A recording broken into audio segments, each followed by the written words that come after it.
इस एडिटोरियल के अंदर में दोस्तों हम बात कर रहे हैं हाउस डेकोरम के बारे में, या फिर हम बात कर रहे हैं पार्लियामेंट की कुछ पर्टिकुलर सिचुएशन के बारे में, functioning of parliament and the need of cooperation.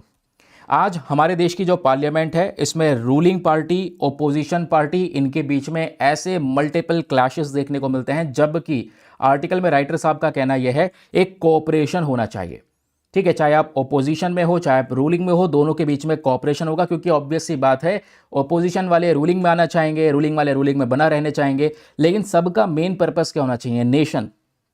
Nation, एक देश को यहां पर कैसे ग्रो किया जाए। तो दोनों के बीच में कोऑपरेशन होना जरूरी है, जो हमको करंट समय पर नजर नहीं आ रहा है। वो बात आर्टिकल में राइटर साहब ने बोली है, और ये कहते हैं इसी चीज को लेकर कि हमें ये कैसे इंप्रूव करना होगा, उस चीज को ये समझाते भी हैं। तो आइए सबसे पहले यहां पर स्टार्ट करते हैं background of this particular issue से। यह मामला शुरू कैसे हुआ और बेसिक तौर पर हम किसकी बात कर रहे हैं। तो दोस्तों हमारे पार्लियामेंट में दो हाउसेस आपको देखने को मिलेंगे। Lower house is Lok Sabha, upper house is Rajya Sabha. Lower house यानी लोकसभा की हम बात कर रहे हैं। लोकसभा में रिसेंटली एक रेजोल्यूशन लेकर आया गया स्पीकर को रिमूव करने के लिए। लोकसभा में करंट समय पर जो स्पीकर हैं वो हैं हमारे ओम बिरला साहब। ठीक है, वैसे ही राज्यसभा के अंदर में होता है यहाँ पे चेयरमैन। ठीक है, जैसे लोकसभा में स्पीकर होता है, जो इन हाउसेस की सारी प्रोसीडिंग्स को देखने का काम करते हैं। तो ओम बिरला साहब को उनके पद से हटाने की कोशिश की गई, रिमूव करने की कोशिश की गई, क्योंकि लोकसभा के स्पीकर को हटाया जा सकता है, बिल्कुल, क्यों नहीं हटाया जा सकता, हटा सकते हैं, लेकिन उसके लिए पार्लियामेंट में पहले रेजोल्यूशन आएगा, फिर मोशन पास होगा। हुआ क्या दोस्तों? हुआ ये, आर्टिकल 94 क्लॉज नंबर सी का इस्तेमाल तो किया गया, क्योंकि आर्टिकल 94 जो है संविधान का, ये बात करता है removal of the speaker of Lok Sabha.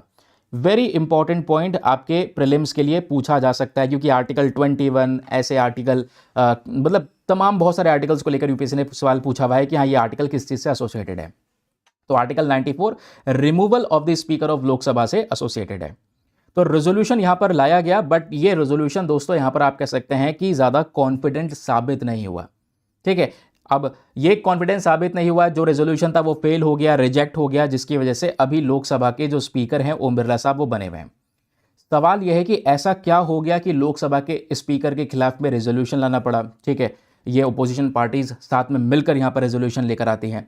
तो हुआ एक्चुअली में ये, जो पार्लियामेंट है, पार्लियामेंट में एक टर्म आता है जिसको बोलते हैं हम लोग parliament in a democracy. Bharat एक डेमोक्रेसी है, एक डेमोक्रेटिक कंट्री है, और पार्लियामेंट किसी भी डेमोक्रेसी की मेन फाउंडेशन होती है, और भारत की भी आज जो मेन फाउंडेशन है वो पार्लियामेंट है। सारे काम पार्लियामेंट के हाथ में। आज कानून देश के लिए हमारे लिए कोई बना रहा है, पार्लियामेंट बना रहा है। सरकार जहां पे अकाउंटेबल जवाबदेही ठहराई जाती है पार्लियामेंट में। पार्लियामेंट एक प्लेटफॉर्म देता है जहां पे गवर्नमेंट और अपोजिशन के बीच में बातचीत हो पाती है, डिबेट हो पाती है। तो पार्लियामेंट का अच्छी तरीके से फंक्शन करना जरूरी है, और इसमें फंक्शनिंग की जब बात आती है तो फंक्शन इंडिपेंडेंट तरीके से, स्ट्रक्चर तरीके से, and the most important is impartial तरीके से होना जरूरी है। यानी पार्लियामेंट में चाहे वो लोकसभा के स्पीकर हो या राज्यसभा के चेयरमैन हो, जब भी कोई पर्टिकुलर मैटर उसमें उतर रहा है, जिस पे वोटिंग हो रही है, डिस्कशन हो रहा है, तो हमेशा इन व्यक्तियों को ध्यान रखना है कि हम न्यूट्रल होकर काम करें। भले ही आप रूलिंग पार्टी से एसोसिएटेड हैं, लेकिन आपको न्यूट्रल, इम्पार्शल होकर काम करना पड़ेगा। ना इधर झुकाव होना चाहिए, ना उधर झुकाव होना चाहिए। ठीक है, क्योंकि आजकल क्या हो रहा है, पार्लियामेंट के फंक्शंस के ऊपर में क्वेश्चन यह है कि पॉलिटिकल पार्टिजनशिप बढ़ रही है। यानी ये जो यहां पर आप कह सकते हैं मिनिस्टर्स बैठे हैं, या फिर आप कह सकते हैं स्पीकर बैठे हैं, स्पीकर को बोला जा रहा है, वो जो बैठे हैं वो उनका झुकाव रूलिंग पार्टी की तरफ ज्यादा है ना। तो ये पार्शियलिटी दिखाई जा रही है, जबकि पार्शियलिटी होनी नहीं चाहिए थी, डेमोक्रेसी यही कहती है। ठीक है, तो आप देखोगे इसी वजह से क्या हुआ, आर्टिकल 94 क्लॉज नंबर सी का इस्तेमाल होता है। और आर्टिकल 94 क्लॉज सी क्या कहता है? It allows the Lok Sabha to remove the speaker from office through a resolution pass by the house. तो कोशिश तो की गई थी रेजोल्यूशन को पास करने की हाउस में, स्पीकर को पद से हटाने की, बट वो हो नहीं पाया। ठीक है, क्योंकि रेजोल्यूशन जब मूव होता है प्रॉपर नोटिस के साथ में, 14 दिन पहले नोटिस जाता है, उसके बाद में ये सारी की सारी जो प्रेजेंट और प्रेजेंट मेंबर्स होते हैं उनके बीच में वोटिंग होती है, मेजोरिटी सपोर्ट चाहिए होता है, लेकिन ये सब चीजें सही तरीके से हो नहीं पाई, ये फेल हो गया रेजोल्यूशन। तो स्पीकर अब ऑफिस में बने रहेंगे, ओम बिरला साहब ये स्पीकर बने रहने वाले हैं। ठीक है, ये आपको समझ में आया, इसमें आर्टिकल 94 काम का है। अब राइटर साहब ने यह बोला कि ये पॉलिटिकल टेंशन केवल स्पीकर तक सीमित नहीं रही, इससे पहले आपने देखा होगा यही केस हुआ था राज्यसभा के चेयरमैन के साथ में। यह भी बहुत बड़ी कंट्रोवर्सी हो गई थी 2024। याद है, ओपोजिशन पार्टी ने एक रेजोल्यूशन मूव किया था जगदीप धनखड़ साहब को हटाने के लिए। जगदीप धनखड़ जो उस समय पर राज्यसभा के चेयरमैन थे। हालांकि वो भी मोशन सक्सीड नहीं हो पाया। बाद में जगदीप धनखड़ साहब ने रिजाइन कर दिया एज अ वाइस प्रेसिडेंट के पद से। ठीक है, उसके अलावा बहुत सारे पॉलिटिकल क्वेश्चन उठने लगे।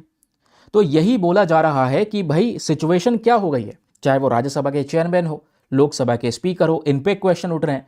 अब सवाल यह है कि इन दोनों को हटाने की कोशिश की जा चुकी है, तो कोई ना कोई कारण तो होगा, रीजन तो होगा क्यों हटाने की कोशिश की गई। तो ओपोजिशन पार्टीज दोस्तों यहां पे कुछ कंप्लेंट्स को रेस करती है कि हम क्यों इनको हटाने की कोशिश कर रहे हैं। सबसे पहला इनका कहना यह है कि लिमिटेड स्पीकिंग अपॉर्चुनिटी, क्योंकि एक तरफ आप कहते हैं कि पार्लियामेंट डेमोक्रेसी का मेन फाउंडेशन है, पार्लियामेंट में सरकार और ओपोजिशन पार्टीज आपस में मिलकर हर एक मैटर पर डिबेट करती हैं। ओपोजिशन पार्टीज के पास में अधिकार है कि सरकार ने अगर कोई कदम उठाया है तो उस पर क्वेश्चन कर सकें कि ये कैसे होगा। ठीक है, अब होता यहां पर यह है, समस्या यह है कि ओपोजिशन एमपी ये क्लेम करते हैं कि हमको बोलने ही नहीं दिया जाता है, हमको बहुत कम टाइम मिलता है बोलने के लिए, जब खड़े होते हैं बोलने नहीं दिया जाता, और कुछ मैटर अगर बिगड़ता है या बोलते हैं तो हमारे माइक्रोफोन स्विच ऑफ कर दिए जाते हैं। ओपोजिशन लीडर्स का यह कहना है लोकसभा के अंदर। फिर ये कहते हैं कि हमारे डिस्कशन के ऊपर में रिस्ट्रिक्शन लगा दिए जाते हैं। ठीक है, अब जैसे कि रिसेंटली लीडर ऑफ ओपोजिशन है करंट समय पर, जो उन्होंने आर्मी चीफ की जो अनपब्लिश्ड मेमोयर है, ठीक है, नारवणे साहब की, उसको कोट करने की कोशिश की गई, चुप करा दिया गया, स्पीकर ने यहाँ पर डिसअलाउ कर दिया इस चीज़ को। फिर यही मैटर यहाँ पर फिर से उठाया गया कि भाई जब स्पीचेस होती हैं तो उसके दौरान इंटरप्शन होने शुरू हो जाते हैं। तो कहने का मतलब यहाँ पर यह है, ओपोजिशन पार्टीज ये कह रही हैं कि हम खुलकर बोल ही नहीं पा रहे, बात ही नहीं रख पा रहे, तो फिर फायदा यहाँ पर क्या। ठीक है, तो इस वजह से हमने कोशिश की स्पीकर को हटाने की, जो सक्सेसफुल नहीं हो पाया, क्योंकि ऑब्वियस सी बात है ओपोजिशन के पास में वो मेजोरिटी है नहीं। अब सवाल यह है कि ठीक है, ओपोजिशन ने कंप्लेंट तो कर दी है, ये है, तो क्या इसके रिस्पॉन्स में सरकार ने कोई जवाब दिया है? नहीं दिया है। बिल्कुल गवर्नमेंट यहां पर रिस्पॉन्स करती है, सुनो, क्योंकि यह भी आपको समझना चाहिए, क्योंकि एक तरफ ओपोजिशन ने क्या कंप्लेंट्स उठाई है वो हमने सुन लिया, गवर्नमेंट यहां पर इन सभी कंप्लेंट्स को रिजेक्ट करती है, कहती है कैसे टाइम नहीं मिला, यह बिल्कुल गलत है। क्योंकि ये गवर्नमेंट यहां पर कहती है कि जितने भी ओपोजिशन मेंबर्स हैं इनको 0 आवर जो होता है ना, जहां पे बहुत सारी मतलब चीजें पूछी जा रही हैं, स्टार्टिंग का टाइम है 0 आवर का, लगभग 56% टाइम इन्हीं ओपोजिशन पार्टीज के मेंबर्स को मिलता है कि आप बोलें, खुलकर बोलें।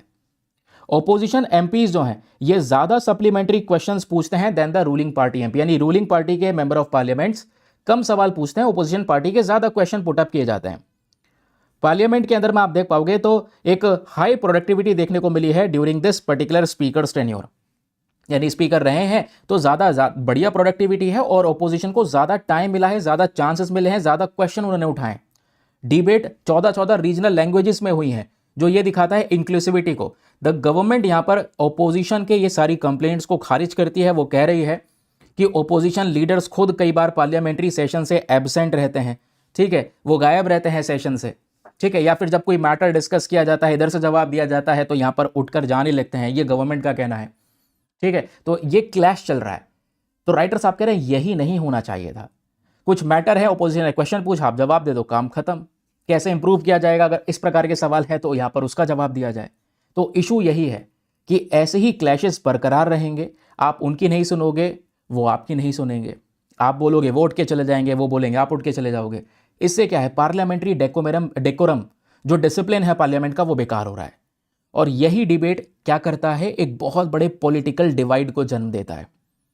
इससे यहां पर क्वेश्चन उठता है कि हाँ, पार्लियामेंट में फिर पार्टिजनशिप इंक्रीज होगी, डिबेट कल्चर खत्म हो जाएगा।